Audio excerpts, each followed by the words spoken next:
shirka maanta meesha lagu qabtay waa shir wada tashi dad weynaha meesha isugu yimi ayaa taladiisa iyo tusmadiisa iyo waxaba lagu wareejiyay si ay wax uga qaban lahaayeen wixii qadamayna loo sixi lahaa wixii saxna loo horumarin lahaa tashanno waan istoosin xagee marin maanta xagee baan maraynaa xagee ubadkeenna aayaheena mustaqbalkooda ku cayminaa maxayna ka baasanoon suubinaynaa maxaana inuuna waagayo haddaan sixi karnaa waa munaasib astaayilo ahay wixii khaldanana in lagu saxo waxa ka sii fiican doonayna lagu go'aansado oo aan kaga taanis fiicanahay maalintii hore maanta xagga dhaqaalaha awoodda siyaasadda iyo aqoontaba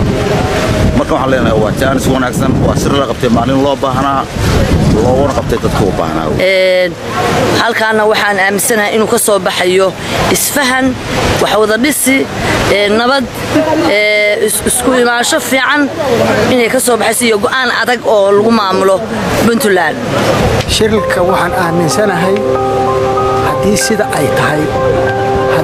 ay tahay loogana hadlo loona dabaqo waxa la soo saaro inuu Puntland faa'iido badan u leeyahay Puntland faa'iido badan waayo waa shirkii koobaad oo 98kii intii ka dambeysay Puntland loo qabto si waxyaalaha ilaa Puntland meesha ka soo tagtay iyo meesha ay maanta marayso loo qiimeeyo sidaa darteed waxaan qabaa anigu shirka kan labeentii Puntland baa la isugu keenay inuu wax badan oo Puntland faa'iido u helay ka soo baxaya waxay ila tahay in laga leeyahay in maaragtay hore loo socdo oo shirkii 1998kii oo kale 98 kii la sameeyay ee gobolada Puntland lagu sameeyay mid la mid ah kii hore maadaama lagu najaxay kana in lagu sii najaxaa looga dalay wixii problem soo dhaxgalay ee gobolada iyo degmooyinka khilaaf u jira adduunka uu ka dhacay in lagu xalliyo oo wixii ay cawd laga dhigo baan filayaa inay ka soo baxaan waxaan saaka halka kaga tashanaynaa aayihii iyo mustaqbalkii Puntland sidii horumar iyo barwaaqo u gaari lahayd fiican waa ka qabnaa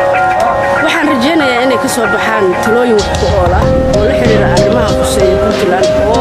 la xiriira ajandaha shirka kaasoo taabanaya meelo kala duwan maxaa yeelay Puntland way qaangaadhay 17 sano ayay jirtaa inay xisaabtanto isqiimayso degsatana istiraatiijiyadda iyo wajiga ay abaarayso dhinaca horumarka iyo xiriirka dawladda federaalka iyo sida kii leeyahay danaheeda gaarka